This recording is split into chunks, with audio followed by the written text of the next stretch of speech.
الحمد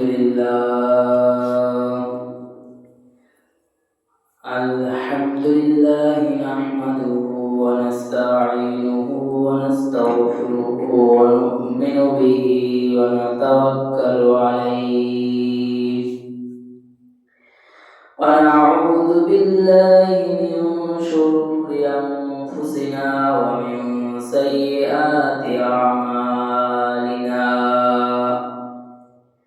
من يهده الله فلا مضل له ومن يضلله فلا هادي له ونشهد أن لا إله إلا الله وحده لا شريك له ونشهد أن سيدنا وسندنا وحبيبنا وطبيب قلوبنا ومولانا محمدا عبده ورسوله صلى الله تعالى عليه وعلى آله وأصحابه وبارك وسلم تسليما كثيرا أما بعد فأعوذ بالله من الشيطان الرجيم بسم الله الرحمن الرحيم اقرأ باسم ربك الذي خلق الإنسان من علق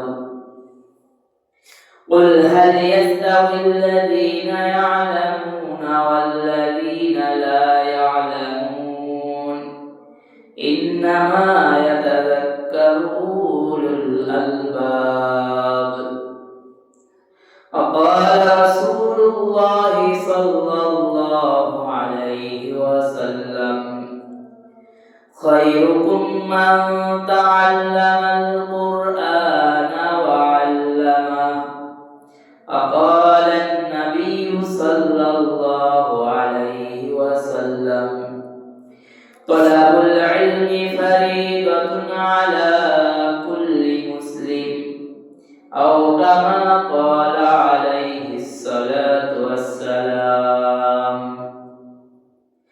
إن الله ملائكته يصلون على النبي يا أيها الذين آمنوا صلوا عليه وسلموا تسليما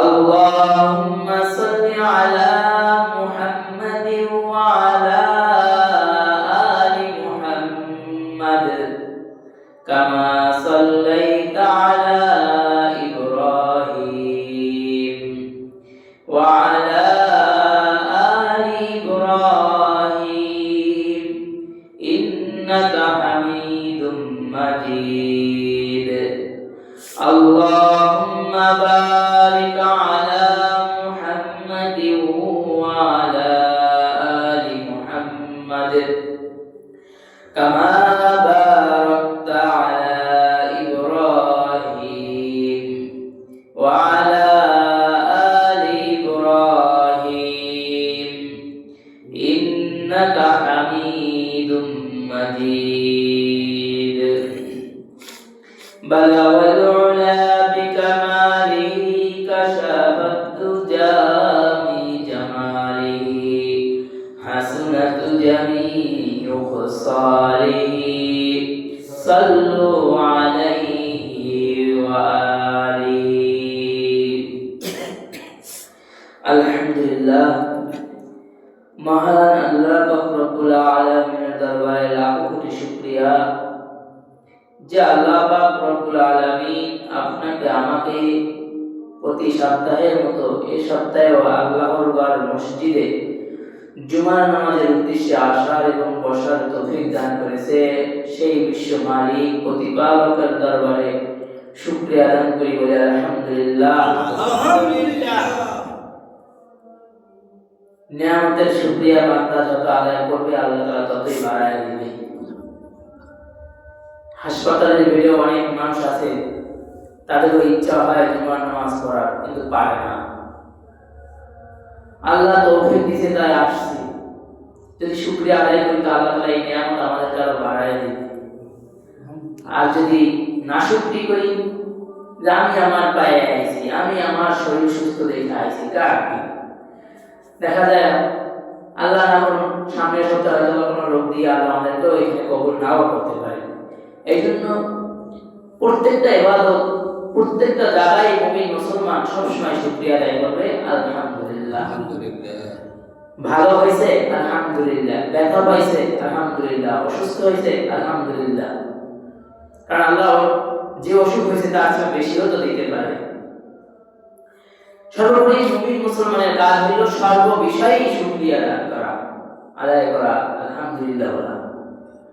সম্মানিত হাজিরিন, আসলে মানব জীবনের শিক্ষাটাই মানব জীবনের অনেক বড় একটা মূল একটা শক্তি।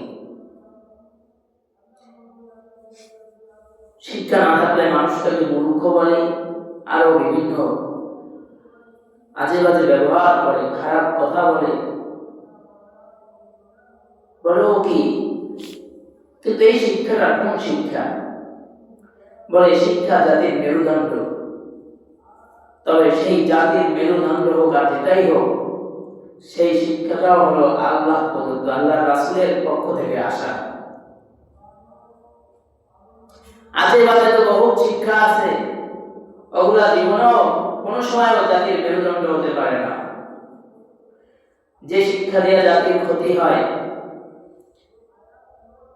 শিক্ষা আছে যে শিক্ষা দিয়ে জাতি হালাল হারাম চিনে না, যে শিক্ষা দিয়ে জাতি কোরআন হাদিস চিনে না, যে শিক্ষা দিয়ে রবকে চিনে না, সেটা কি জাতির মেরুদণ্ড হতে পারে?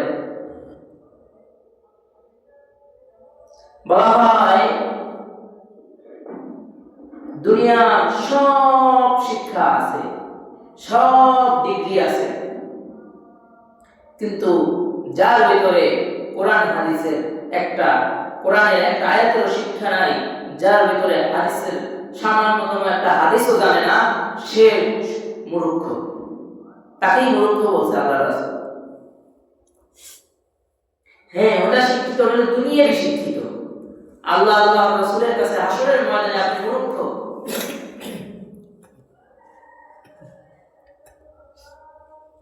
এই জন্য এই যেমন এখন ডিসেম্বর মাস আসছে,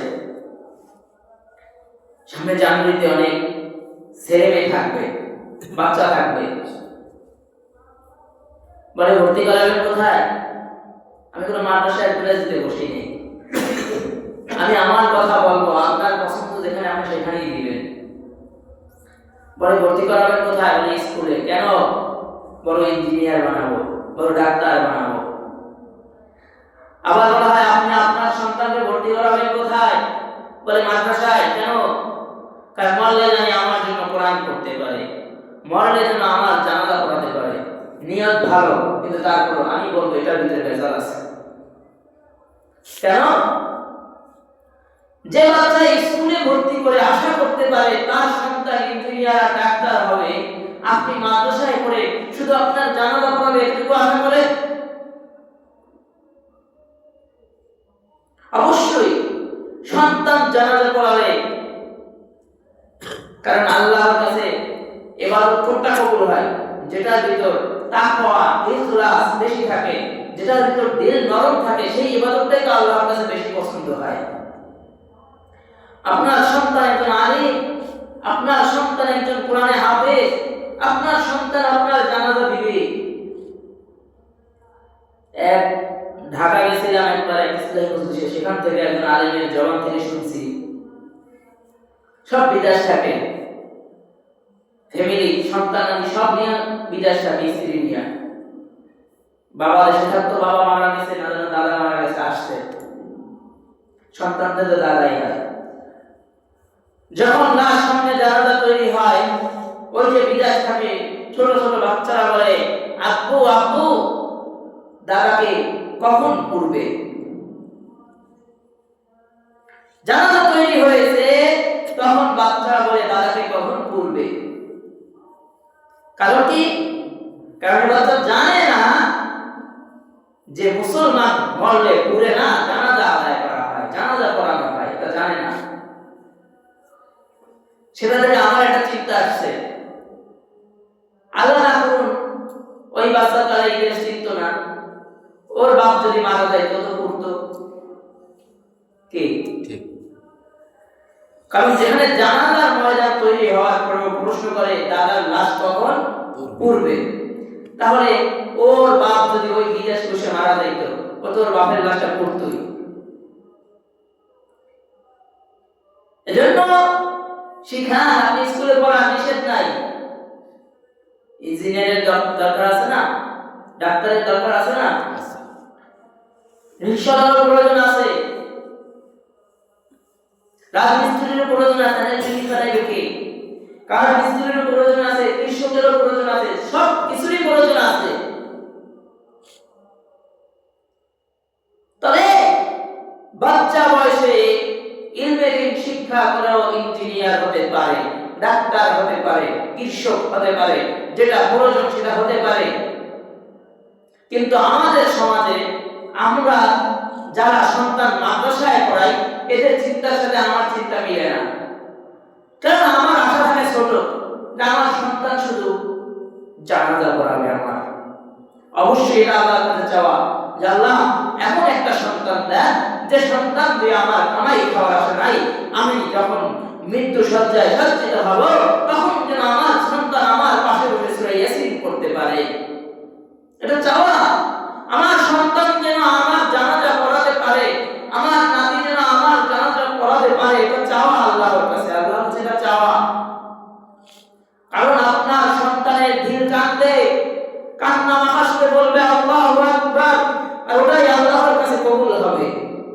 ইমাম সাহেবের দিল কাঁদবে না, মরলে তো সবাই একটু আফসোস করে, ইমাম সাহেবের আফসোস হবে, কিন্তু ইমাম সাহেবের আফসোস আর সন্তানের দিলের আফসোস আকাশ পাতাল পার্থক্য থাকবে।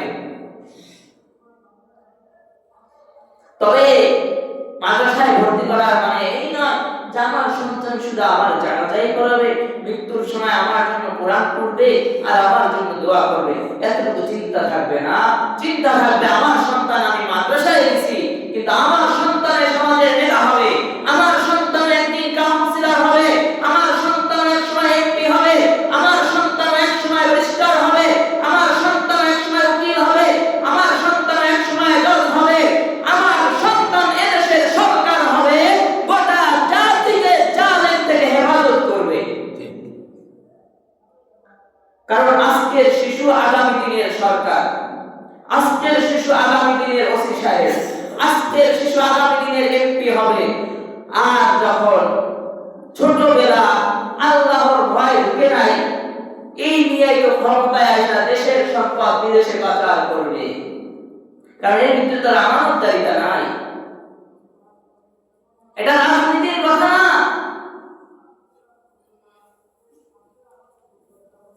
এজন্য সন্তানকে শিক্ষা দেওয়া, মা বাবা উচিত সন্তান যখন আস্তে আস্তে করে কথা বলা শিখে তখন বলা উচিত বাবারা শোনার প্রয়োজন নাই, যখন হবে তখন বাবা অবশ্যই ডাকবে, যখন বড় হবে তখন মা অবশ্যই ডাকবে। মা বাবা উচিত আমার সন্তানের প্রথম জবান থেকে বের হওয়া শব্দটা যেন হয় আল্লাহ আল্লাহ আল্লাহ, আর মৃত্যুর সময় যেন বলে লা ইলাহা ইল্লাল্লাহ মুহাম্মাদুর রাসূলুল্লাহ বলা হয়। প্রথম বাক্য যদি হয় আল্লাহ আল্লাহ আল্লাহ, আর শেষের বাক্য যদি হয় লা ইলাহা ইল্লাল্লাহ, তাহলে মাঝখানের সকল গুনাহ আল্লাহ ক্ষমা করে দিবেন। তবে বাচ্চার কথা বলার শুনতে আল্লাহ আল্লাহ এটা মা বাবার হাতে। মা বাবা যদি বলে আম্মা জান আপনি একটু নাচতে দেখান, সন্তান নাচতে পারে, এটা অহংকার করে, ফখর করে, ওই দেখো আমার মেয়ে কত সুন্দর নাচতে জানে, কত ছোট, আমার ছেলেটা কত সুন্দর খেলোয়াড়দের নাম বলতে জানে, এটা নিয়ে ফখর করে। সে গর্বিত হয়ে গেছে জন্য যে তার সন্তান খেলোয়াড়ের রেকর্ড জানে। কিন্তু আফসোসের বিষয় হলো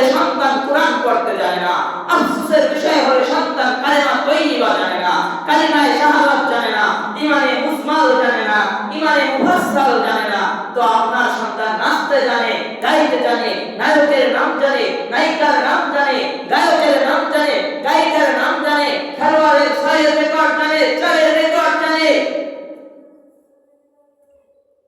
কিন্তু কি না আলিফ বাতা পারে না। যাইয়ের কবরে আমনেরাও নাচাইব, নাচ শিখায়, কোরআন শিখায় না, সময় নাই। সন্তানকে শিখাতে হবে, এটা শিখায়, এটা কি আই অর্থ কি চক্ষু, এটা কি হ্যান্ড হাত, এভাবে শিখায়, কিন্তু এটা শিখায় না এ বাবা এটা কি সন্তান বলবে এটা চক্ষু, এ বাবা এটা কি এটা নাক, বলো তো বাবা নাক দিছে কে, সন্তান বলবে আল্লাহ, প্রথম বলবে না, প্রথম শিখাতে হবে বাবা এটা চক্ষু কে দিছে, আল্লাহ দিছে, এভাবে শিক্ষা দেওয়া। এরপরে শিখাইয়া তারপর প্রশ্ন করবেন, 2টা শিখাইবেন, 3টা শিখাইবেন, চক্ষু দিছে কে আল্লাহ, নাক দিছে কে আল্লাহ, মুখ দিছে কে আল্লাহ। এরপরে প্রশ্ন করবেন এ বাবা এই চক্ষু দিছে কে, বলবে আল্লাহ, নাক দিছে কে, বলবে আল্লাহ, মুখ দিছে কে আল্লাহ, এই 3টা শিখাইছেন। এবার বলবেন কান দিছে কে, ও নিজেই বলবে আল্লাহ, বলো তো বাবা হাত দিছে কে, বলবে আল্লাহ। এ বাবা এই যে নাও খানা খাও, মোবাইল দিয়ে খানা খাওয়ায়, এই নাও খানা খাও, জানো এই খানা কে দিছে, এই খানা রিজিক কে জানো, এই খানা রিজিক আল্লাহ। ওই দেখো আসমান দেখা যায়, আসমানের মালিক আল্লাহ, শিখায় আয় আয় যা আমার টিপ দিয়া যা। ওই দেখো আমাদের অন্ধকারের ভিতর চাঁদ দেখা যায়, ও সন্তান জানো ওই চাঁদটা কে উঠাইছে, চাঁদ কে সৃষ্টি করেছে জানো, আল্লাহ সৃষ্টি করেছে। এভাবে সন্তানকে শিক্ষা দেওয়া। আমি কথা হলো প্রত্যেকটা কাজে ছোট সময় থেকে সন্তানকে সবকিছু করে সবকিছু সৃষ্টি যে আল্লাহ করেছেন এটা শিক্ষা দেওয়া। এরপরে উপযুক্ত বয়স হলে শুধু জানাজার আশায় সন্তানকে মাদ্রাসায় পড়াবেন না, তাহলে আপনার পড়ানোর দরকার নাই। আপনার সন্তান কোরআনে হাফেজ হবে, এর পর্যন্ত শুধু আপনার জানাজার জন্য না, আপনি আমার জানাজা তুই পড়াবি, বরং এই জাতিকে নিয়ে তুই ভাববি, এই জাতি একসময় নেতৃত্ব দিবি। কারণ আল্লাহ রাসূল কি নেতৃত্ব দেয় না, দিয়েছে, কথা বলে না, দিয়েছে না, 4 ভাই ভাই নেতৃত্ব দিয়েছে না, তাহলে আপনার সন্তান মাদ্রাসায় পড়লে নেতৃত্ব দিতে পারবে না। বরঞ্চ ছোট সময় যখন রবের ভয় তার ভিতরে থাকবে, তার ভিতরে যখন আমানতদারিতা দিয়ে দেওয়া হবে, তখন সেই দেশের যোগ্য স্থানে বসলে যোগ্য হক আদায় হবে। আর যখন আমানতদারিতা থাকবে না, তখন দেশের সম্পদ বিদেশে পাচার হবে। কারণ উনি তো আল্লাহর ভয় নাই, ছোট সময় শিক্ষা পায় নাই, জন্মের হক নষ্ট করবে না, তাহলে আল্লাহ আল্লাহ থেকে এটা শিক্ষা দেওয়া হয়নি। আর বর্তমানে বলে মাদ্রাসায় পড়াই, তারপর সন্তানরা বেয়াদব। বেয়াদবটা আপনার কাছ থেকে হয়েছে ভাই, অনেকের কথা আমার কথার সাথে মিলবে না জানি, আপনি ওকে যেভাবে গড়ে উঠেছেন তো ওইভাবেই গড়ে উঠছে।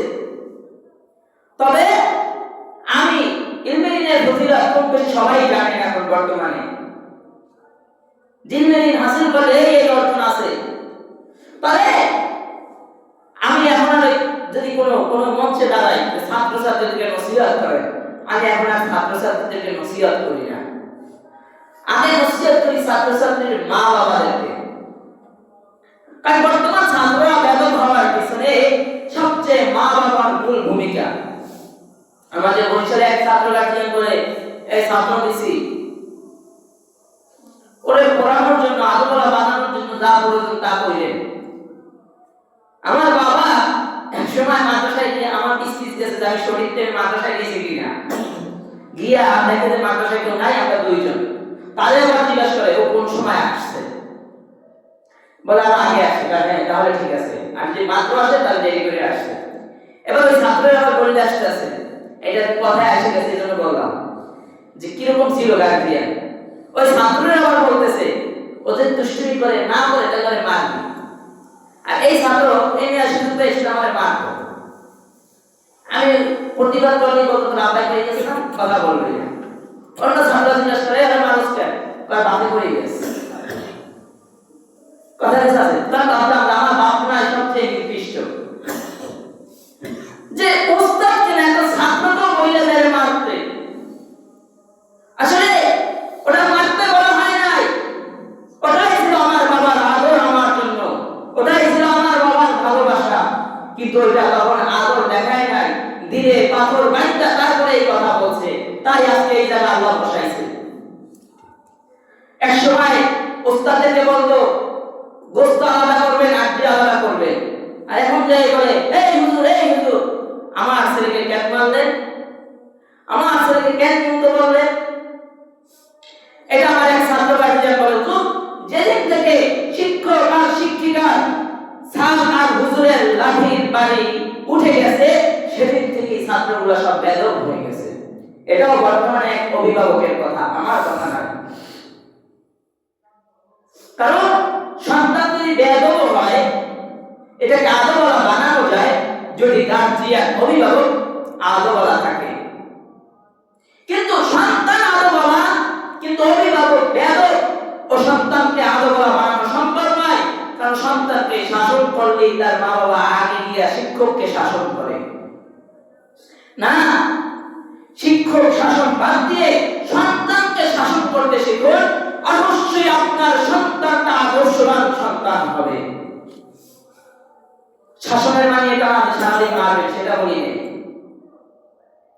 আমরা চাই আমাদের সন্তানগুলো ভালো হোক, কিন্তু মাদ্রাসার কিছু নিয়ম নীতি আছে, স্কুলের কিছু নিয়ম নীতি আছে, আমার সন্তান অমান্য করে, এতে দোষ নাই না। এই কথাগুলো বলা এই জন্য যে আপনি আপনার সন্তানকে স্কুলে পড়ান বা মাদ্রাসা পড়ান সেটা হলো আপনার বিষয়, কিন্তু কোন সময় আপনার সন্তানকে যারা শিক্ষা দান করাবে তাদের সাথে উঁচু গলায় কথা বলবেন না, তাহলে আপনার সন্তানের ভবিষ্যৎ নষ্ট। যিনি শিক্ষা দিতেছে সে স্কুলের হোক মাদ্রাসার হোক, সে অনেক বড় হুজুর না হোক, সে সবচেয়ে স্কুলের নিম্নমানের সবচেয়ে ছোট একজন টিচার হোক, সে যত বড় মূর্খ কিন্তু আপনার সন্তানকে শিক্ষা দিতেছে, এজন্য আপনিও তাকে সম্মান করবেন। আগে এক সময় ছিল ঘটনা শোনাইতো বাইরে গোস্তামি, মা বাবা শোনাইতো না, এখন শোনায় না। এই ঘটনা পুরো বইতে সম্বোধন করেছি যে বাইরে গোস্তামি পানি হাতে দাঁড়াইছিল, করছেন না, শুনছেন তো। আসলে বর্তমান মা বাবারা বাইরে গোস্তামির মা বাবার মতো চরিত্র না, কিন্তু সন্তানটা পেতে চায় বাইরে গোস্তামি, সন্তানটা পেতে চায় আব্দুল কাদের জিলানী। আরে মিয়া, আব্দুল কাদের জিলানী বানাবেন, আগে তো আপনাকে আব্দুল কাদের জিলানীর বাবার আখলাকে চরিত্রে আপনাকেও সেইভাবে আমল করতে হবে। আব্দুল কাদের জিলানীর বাবা ক্ষুধার কারণে নদী থেকে ভেসে যাওয়া ফল খেয়ে এবার মালিককে দিচ্ছে, তারপরে সে তার সাজা গ্রহণ করে নিজের থেকে। আপনি কয়দিন করছেন, আপনিও শিখাইছেন, এই দেখবি অমুক বাগানের অমুক মালিক যখনই না থাকে অমুক বাগান থেকে ক্ষেত থেকে বেগুন চুরি করে নিয়ে আসবি, টমেটো নিয়ে আসবি, অমুকের পুকুর থেকে মাছ নিয়ে আসবি, আপনি এটা শিখাইছেন। বাইরে গোস্তামি রহমাতুল্লাহ ঘটনা জানেন? বাইরে গোস্তামি রহমাতুল্লাহ মা বলে বাবা বাইজিদ আমি পানি খাবো, আমাকে একটু পানি দাও। বাইরে গোস্তামি রহমাতুল্লাহ টাকা হাতে নিয়ে লাগে গলায় পানি নাই, মস্কের কাছে গেলে মস্কেও পানি নাই। সন্তান রাত্রিবেলা সেই দূর কুয়া বৃষ্টি কুয়া থেকে পানি আনতে বের হয়ে গেছে, আর আপনি আমি সন্তানের কাছে পানি চেয়ে বলবেন ডাইলে খাইতে পারো না, এটাও সওয়াল লাগে কে বলে না? অথচ ঘরে পানি নেই, নিজে থেকে বের হয়ে গেছে পানি আনার জন্য। পানি আনতে গেছে, পানি নিয়ে আসছে, আয়েশা বেলার সাথে মায়ের সামনে দাঁড়াইছে, দেখে মা ঘুমায়া পড়েছে।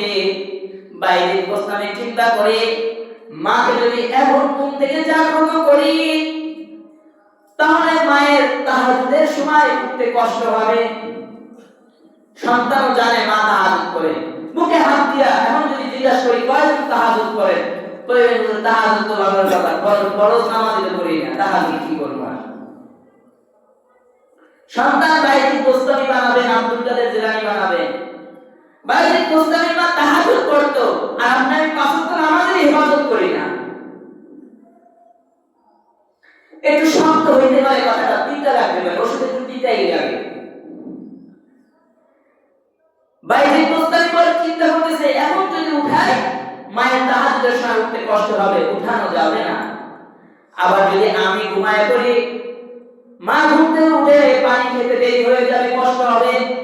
সন্তান ঘুম থেকে না উঠে পানি হাতে দাঁড়ায় রয়েছে, তাহাজ্জুদের টাইম হইলে মা উঠে দেখে সন্তান পানি হাতে দাঁড়ায় রয়েছে। মা বলে বাইজিদ ঘুমাও নাই? বলে না মা ঘুমাই নাই, আপনি পানি চাইছেন, পানি ছিল না, বাহির থেকে এনে দেখে আপনি ঘুমায় পড়ছেন, উঠালে আপনার ঘুমিয়ে ব্যাঘাত ঘটবে, ডিস্টার্ব হবে, সেই জন্য আপনাকে উঠাই নাই। এমন ক্ষেত্র চাই না সন্তানের কাছ থেকে। আগে এই শিক্ষাটাও সন্তানের তো থাকতে হবে। এরপরে মা পানি ঢালা দেওয়ার পরে আল্লাহ আমার বাইজিদকে তোমার জামানার ওলি হিসাবে কবুল করে নাও, এই জামানার ওলি হিসাবে কবুল করে নাও, বড় আলেম বানায় দাও। বাইজিদ গোস্তামির মা এই দোয়া করছে, মায়ের দোয়া কবুল।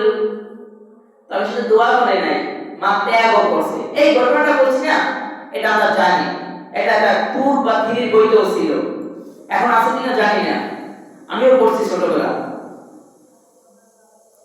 তবে এই যে খিদমত করেছে বাইজিদ গোস্তামির মায়ের ত্যাগ কতটুকু জানেন? বাইজিদ গোস্তামি রাহমাতুল্লাহ আলাইহি যখন মোটামুটি প্রাপ্তবয়স্ক হয়েছে, মানে এখন এক জায়গায় দেওয়া যায়, বাইজিদ গোস্তামি রাহমাতুল্লাহ আলাইহির মা তাকে মাদ্রাসার সামনে নিয়ে বলতেছে, ওস্তাদকে ডেকে বলতেছে, হুজুরে আমার সন্তান আপনার কাছে দিয়ে গেলাম, কিন্তু আমি শুধু এই বাইজিদের চেহারা দেখতে চাই না, আমি আলেম বাইজিদের চেহারা দেখতে চাই। আমি এই বাইজিদের চেহারা আর কোনো সময় দেখতে চাই না, আমি আলেম বাইজিদের চেহারা দেখতে চাই। আমার সন্তান বাইজিদ আলেম না হয়ে যাওয়ার কখনো পারি না যায়। হুজুর বলেছে আপনার সন্তান আলেম না হয়ে বাড়ি ফিরবে না। আর এখন এমন জামানা আসে, কি হুজুর আমার সন্তান ছুটি চাইছে, ছুটি দিলেন না কেন? দেখবো আপনার চাকরি কিভাবে থাকে, এখনই বড়দের কাছে নালিশ দিতেছি, এভাবে বলে কিনা? আছে আছে, আমি তো দৌড়াদৌড়ি করি বিভিন্ন জায়গায়, দেখে এগুলা। আর বাইজিদ গোস্তামির মা বলে সন্তান দিয়ে গেছি আলেম হয়ে, তারপরে আলেম বানায় তারপরে পাঠাইবে। আবার বাইজিদ গোস্তামি বলতেছে, এ বাইজিদ তোমার চেহারা আমি দেখবো না, আলেম হয়ে তারপরে আমি মায়ের কাছে যাবো, আগে যাবো না। কিন্তু বাচ্চা মানুষ কিছুদিন যখন মাদ্রাসায় থাকছে, পড়ালেখা করছে, কিছুদিন পরে তো মায়ের কথা মনে পড়ছে, এখন বাড়ি যাইতে ইচ্ছা করতেছে।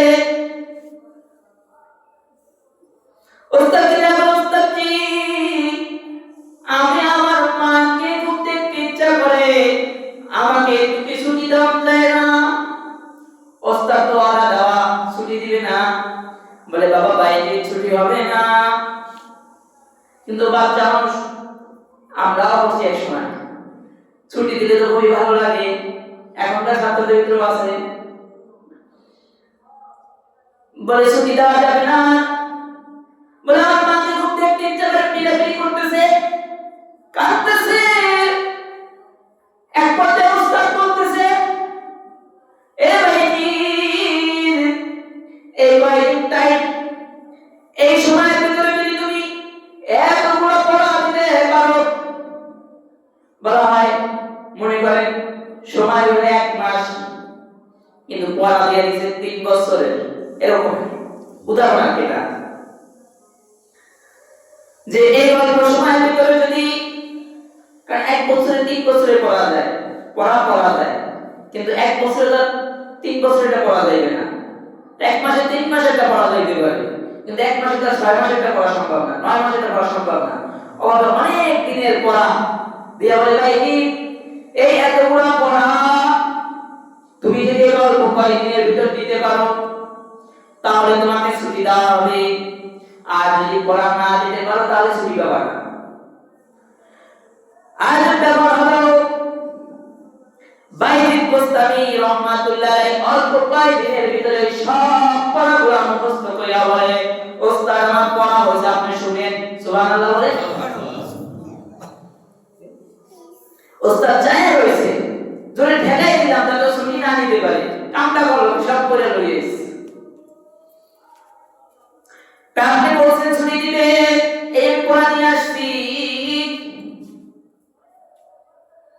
এবার ওস্তাদ চিন্তায় পড়ে গেল, মায়ের কাছে ওলা দিছি ছুটি দিব না, আর পরে ওলা দিছি পড়া হইলে ছুটি দিব, এখন কি করা যায়?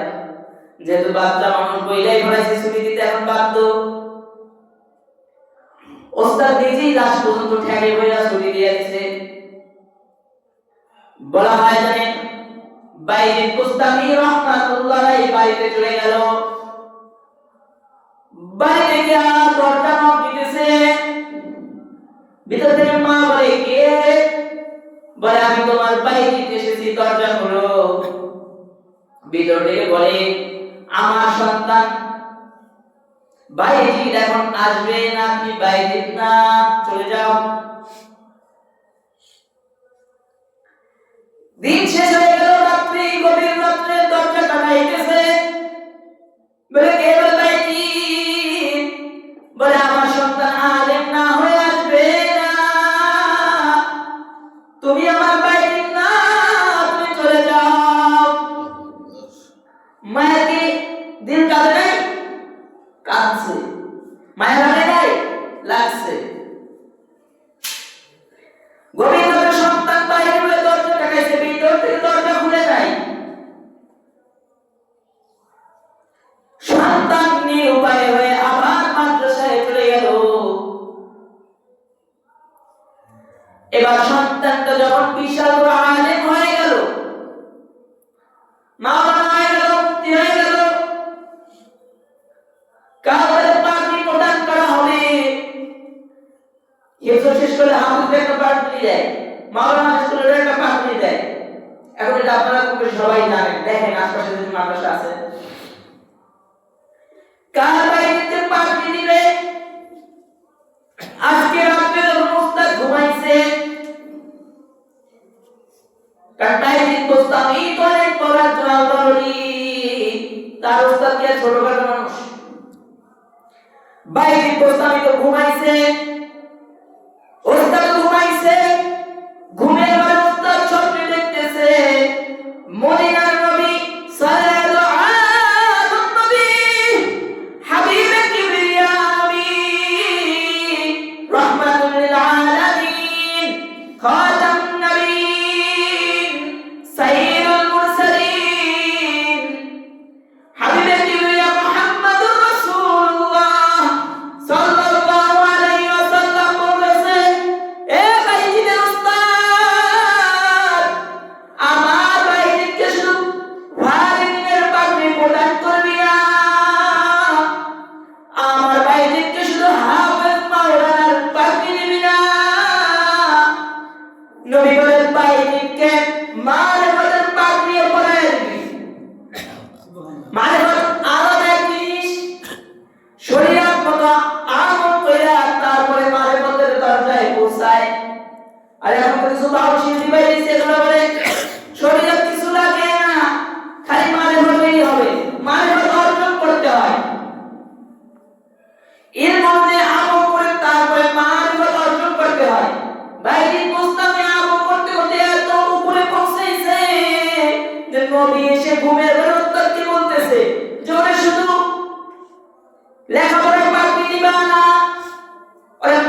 গোস্তামি রহমাতুল্লাহ আলাইহি মায়ের ঘরে গিয়ে আবার দরজা নক দিল। কে বলে? আমি বাইজিদ। আলেম হয়ে আসছি, এবার দরজা খুলো। ঘরের দরজা খুলে মা সন্তানকে চুমু খাইয়া গোড়া ধইরা যত্ন কইরা মা যায় নামাজ লাইসা নামাজে দাঁড়ায় গেছে। নামাজ শেষে মুনাজাতে বলতেছে, আল্লাহ, আমি আমার সন্তানের আলেম হওয়ার চেহারা দেখেছি, আমি আমার সন্তানের কোনো কামাই খেতে চাই না, কোনো কামাই খাওয়ার প্রয়োজন আমার নাই। সন্তানের আলেম চেহারা দেখবো আশা ছিল, দেখাইছো, এবার আমার নিয়ে যাও, নিয়ে যাও। বলার সাথে সাথে আল্লাহর সাথে এত মহব্বত, ওই ইবাদতের চায় নামাজের উপরে বাইজিদ গোস্তামির মা মৃত্যুবরণ করছে। সুবহানাল্লাহ। সাথে সাথে মৃত্যুবরণ করছে। এই যে মায়ের দোয়ার মায়ের দেন বাইজিদ গোস্তামি রহমাতুল্লাহ আলাইহি কত বড় ওলি হয়েছে জানেন? যার সাথে সামান্য সময় থাকলে, এক রাত্র থাকলে বেশ্যা মহিলা হাদিসের মুহাদ্দিস হয়ে গেছে। বাইজিদ গোস্তামি তো বাগদাদে, বাইজিদ গোস্তামির কাছে খবর আসছে, এ জামানার ওলি, তোমার এলাকায় অমুক গানে অমুক জায়গায় রাত্রি ব্যবসা করে বেশ্যা নারী। বলে কত দিরহাম ব্যবসা করে? বলে 200 দিরহাম।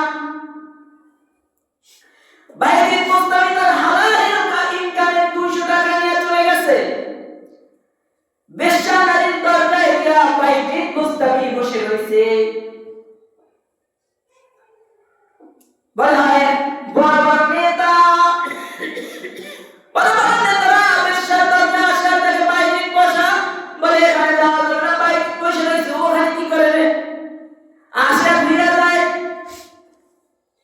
আর এই দিয়া বেশ্যা মহিলা বলতেছে তার খাদিমকে, এ খাদিমা, কি হলো? অনেক সময় ধরে, দীর্ঘ সময় ধরে কোন কাস্টমার আসতেছে না কেন, কোন লোক আসতেছে না কেন? খাদিমা দরজা খুলে দেখে পাগড়ি পরা জুব্বা পরা একজন হুজুর বসে রয়েছে। দরজার সামনে একজন হুজুর বসা।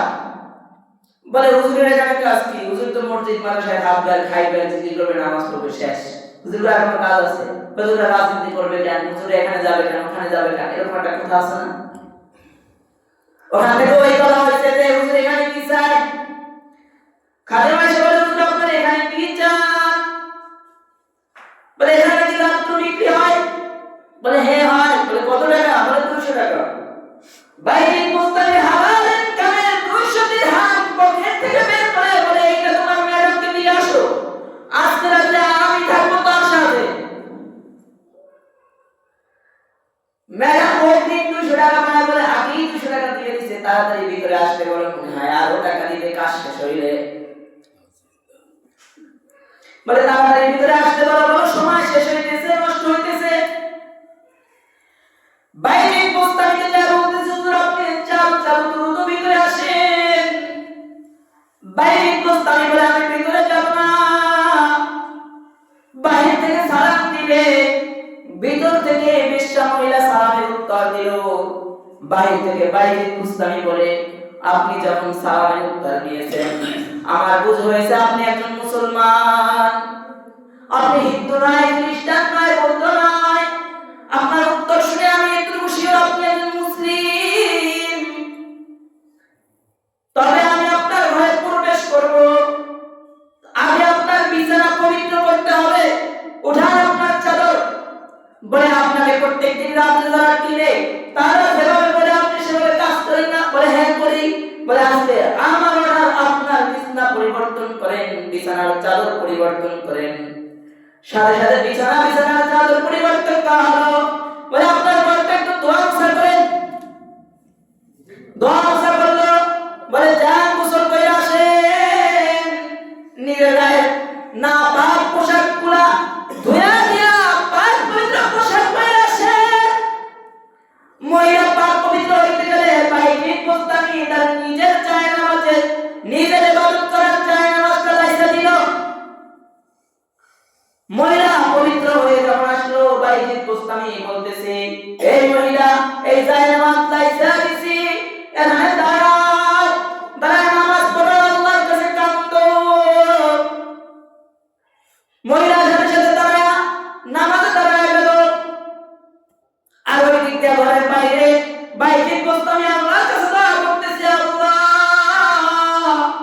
আপনার হারানো বান্দিটা আপনার পথহারা বান্দিটা আপনার কাছে ফিরিয়ে দিছি কবুল কইরা বান বাইরে গোস্তামি একজন জবরদস্ত বুজুর্গ তার তো ফেরত হয় না বাইরে গোস্তামির দোয়াস মানে পৌঁছে গেছে দোয়া কবুল হয়ে গেছে এই দিক দিয়া বেশ্যা মহিলার চোখ থেকে চায় নামাজে পানি ঝরতেছে মোনাজাত শেষ করে বাইজিদের কাছে বলে বাইজিদ জীবনে অনেক গুনাহ করেছি আর জিন্দেগিতে গুনাহ করব না আমাকে নতুন করে কালেমা পড়ায় দাও বলা হয় এই মহিলা শুধু ওয়াদা করছে তওবা করছে এই না এই মহিলা এত পরিমাণ ইলম অর্জন করেছে এক পর্যায়ে তিনি নিজেও একজন হাদিসের মুহাদ্দিস হয়ে মানে হাদিস পড়ানো অবস্থায় নিজেও মারা গেছে সুবহানাল্লাহ এইজন্য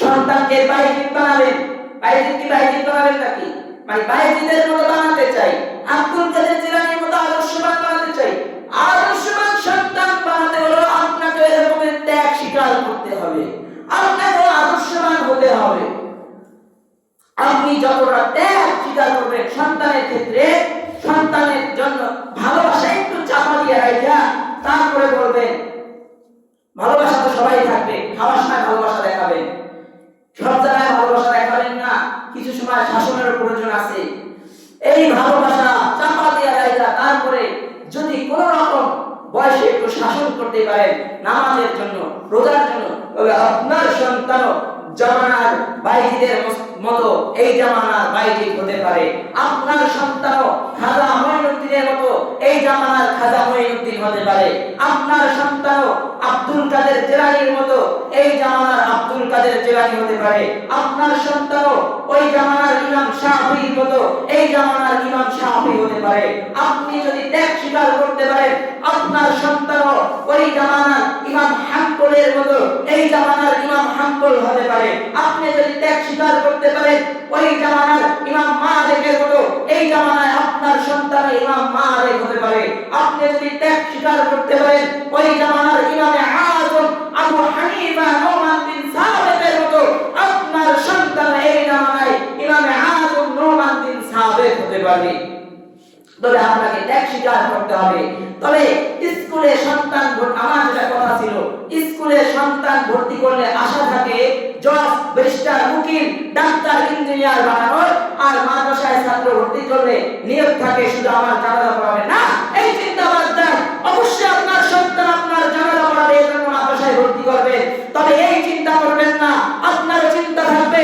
মাদ্রাসায় ভর্তি করব কিন্তু আমার সন্তান ইঞ্জিনিয়ার হবে মাদ্রাসায় ভর্তি করব আমার সন্তান বড় ডাক্তার হবে মাদ্রাসায় ভর্তি করব আমার সন্তান বড় ওসি হবে ডিসি হবে ব্যারিস্টার হবে উকিল হবে আমার সন্তান এমপি হবে আমার সন্তান কাউন্সিলর হবে আমার সন্তান এদেশের সরকার হবে কারণ এর ভিতরে আমানতদারিতা আছে আর এই আমানতদারিতা শিশু সময় সন্তানকে শিক্ষা না দিতে পারে তাহলে জাতি আর কোনো সময় কোনো ভালো শাসক পাবে না ভালো কাউন্সিলর পাবে না ভালো এমপি পাবে না চোরা পাবে বদমাইশ পাবে লুচ্চা পাবে লম্পট পাবে যদি ভালো এমপি কাউন্সিলর মন্ত্রী পেতে হয় জজ ব্যারিস্টার যদি পেতে হয় তাহলে অবশ্যই ছোট সময় থেকে সন্তানকেও রবের পরিচয় রবের আমানতদারিতা সত্য মিথ্যার পার্থক্য হালাল হারামের পার্থক্য এগুলা শিশু সময় থেকে শিক্ষা গ্রহণ করাতে হবে আর শিশু সময় এই চিন্তা আসলে ওর ভিতরে হালাল সত্য আর মিথ্যার পার্থক্য থাকবে